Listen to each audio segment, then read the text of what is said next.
Assalamualaikum warahmatullahi wabarakatuh. Bapak, Ibu, saudara-saudara sebangsa setanah air,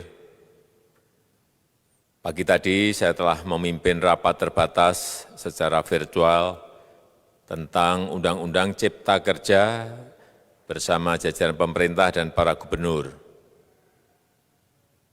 Dalam undang-undang tersebut terdapat 11 klaster yang secara umum bertujuan untuk melakukan reformasi struktural dan mempercepat transformasi ekonomi.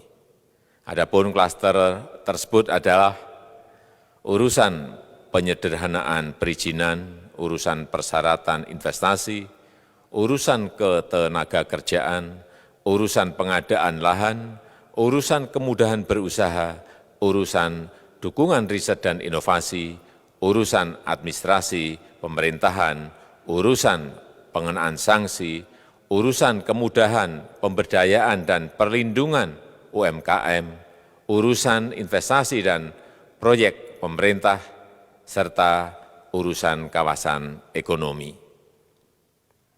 Dalam rapat terbatas tersebut, saya tegaskan mengapa kita membutuhkan Undang-Undang Cipta Kerja. Pertama, setiap tahun ada sekitar 2,9 juta penduduk usia kerja baru, anak muda yang masuk ke pasar kerja, sehingga kebutuhan atas lapangan kerja baru sangat-sangat mendesak. Apalagi di tengah pandemi, terdapat kurang lebih 6,9 juta pengangguran dan 3,5 juta pekerja terdampak pandemi COVID-19. Dan sebanyak 87% dari total penduduk bekerja memiliki tingkat pendidikan setingkat SMA ke bawah, di mana 39% berpendidikan sekolah dasar. Sehingga perlu mendorong penciptaan lapangan kerja baru, khususnya di sektor padat karya. Jadi, Undang-Undang Cipta Kerja bertujuan untuk menyediakan lapangan kerja sebanyak-banyaknya bagi para pencari kerja serta para pengangguran. Kedua, dengan Undang-Undang Cipta Kerja akan memudahkan masyarakat, khususnya usaha mikro kecil, untuk membuka usaha baru. Regulasi yang tumpang tindih dan prosedur yang rumit dipangkas. Perizinan usaha untuk usaha mikro kecil (UMK) tidak diperlukan lagi, hanya pendaftaran saja. Sangat simpel. Pembentukan PT atau perseroan terbatas juga dipermudah. Tidak ada lagi pembatasan modal minimum. Pembentukan koperasi juga dipermudah. Jumlahnya hanya 9 orang saja. Koperasi sudah bisa dibentuk. Kita harapkan akan semakin banyak koperasi-koperasi di tanah air. UMK, usaha mikro kecil yang bergerak di sektor makanan dan minuman. Sertifikasi halalnya dibiayai pemerintah, artinya gratis. Izin kapal nelayan penangkap ikan misalnya, hanya ke unit kerja Kementerian KKP saja. Kalau sebelumnya harus mengajukan ke Kementerian KKP, Kementerian Perhubungan, dan instansi-instansi yang lain. Sekarang ini cukup dari unit di Kementerian KKP saja. Ketiga, Undang-Undang Cipta Kerja ini akan mendukung upaya pencegahan dan pemberantasan korupsi.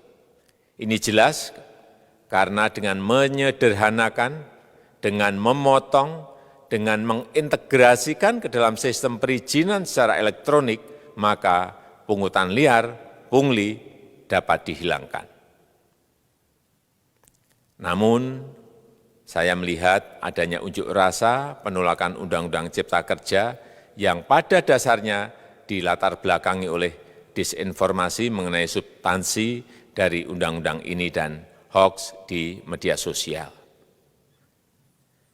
Saya ambil contoh, ada informasi yang menyebut tentang penghapusan UMP, upah minimum provinsi, UMK, upah minimum kota kabupaten, UMSP, upah minimum sektoral provinsi.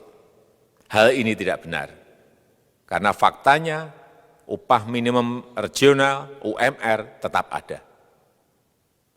Ada juga yang menyebutkan bahwa upah minimum dihitung per jam.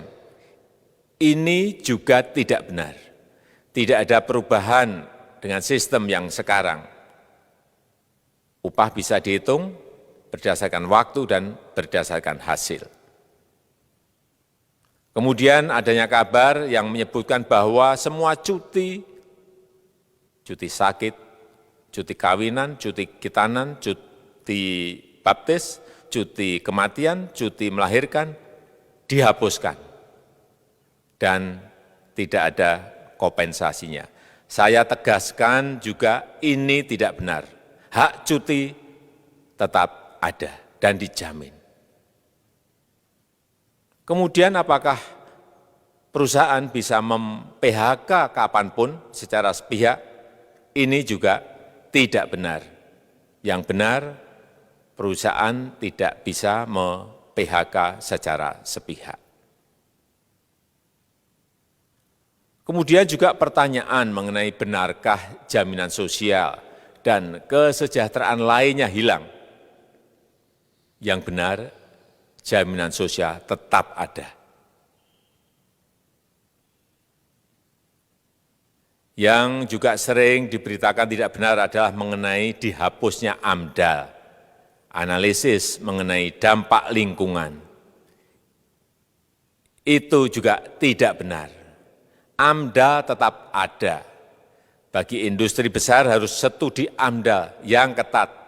Tetapi bagi UMKM lebih ditekankan pada pendampingan dan pengawasan. Ada juga berita mengenai Undang-Undang Cipta Kerja ini mendorong komersialisasi pendidikan. Ini juga tidak benar. Karena yang diatur hanyalah pendidikan formal di kawasan ekonomi khusus, di KEK. Sedangkan perizinan pendidikan tidak diatur di dalam Undang-Undang Cipta Kerja ini. Apalagi perizinan untuk pendidikan di pondok pesantren. Itu tidak diatur sama sekali dalam Undang-Undang Cipta Kerja ini. Dan aturannya yang selama ini ada tetap berlaku. Kemudian diberitakan bahwa keberadaan bank tanah.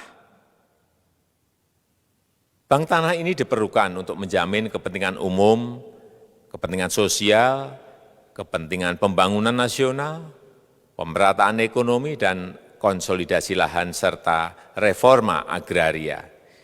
Ini sangat penting untuk menjamin akses masyarakat terhadap kepemilikan tanah, kepemilikan lahan, dan kita selama ini tidak memiliki bank tanah. Saya tegaskan juga bahwa Undang-Undang Cipta Kerja ini tidak melakukan resentralisasi kewenangan dari pemerintah daerah ke pemerintah pusat. Tidak ada. Perizinan berusaha dan pengawasannya tetap dilakukan oleh pemerintah daerah sesuai dengan NSPK, norma, standar, prosedur, dan kriteria yang ditetapkan pemerintah pusat. Ini agar dapat tercipta standar pelayanan yang baik di seluruh daerah. Dan penetapan NSPK ini dapat nanti akan diatur di dalam PP atau peraturan pemerintah. Selain itu, kewenangan perizinan untuk non-perizinan berusaha tetap ada di Pemda, sehingga tidak ada perubahan. Bahkan kita melakukan penyederhanaan, melakukan standarisasi jenis dan prosedur berusaha di daerah. Dan perizinan berusaha di daerah diberikan batas waktu. Ini yang penting di sini. Jadi ada service level of agreement. Permohonan perizinan dianggap disetujui bila batas waktu telah terlewati. Saya perlu tegaskan pula bahwa Undang-Undang Cipta Kerja ini memerlukan banyak sekali peraturan pemerintah atau PP dan peraturan presiden atau Perpres. Jadi setelah ini akan muncul PP dan Perpres yang akan kita selesaikan paling lambat 3 bulan setelah diundangkan. Kita pemerintah membuka dan mengundang masukan-masukan dari masyarakat dan masih terbuka usulan-usulan dan masukan dari daerah-daerah. Pemerintah berkeyakinan melalui Undang-Undang Cipta Kerja ini jutaan pekerja dapat memperbaiki kehidupannya dan juga penghidupan bagi keluarga mereka. Dan kalau masih ada, jika masih ada ketidakpuasan terhadap Undang-Undang Cipta Kerja ini, silahkan mengajukan uji materi atau judicial review melalui MK, Mahkamah Konstitusi. Sistem ketatanegaraan kita memang mengatakan seperti itu. Jadi, kalau masih ada yang tidak puas dan menolak, silahkan diajukan uji materi ke MK. Saya rasa itu yang bisa saya sampaikan pada kesempatan yang baik ini. Terima kasih. Wassalamualaikum warahmatullahi wabarakatuh.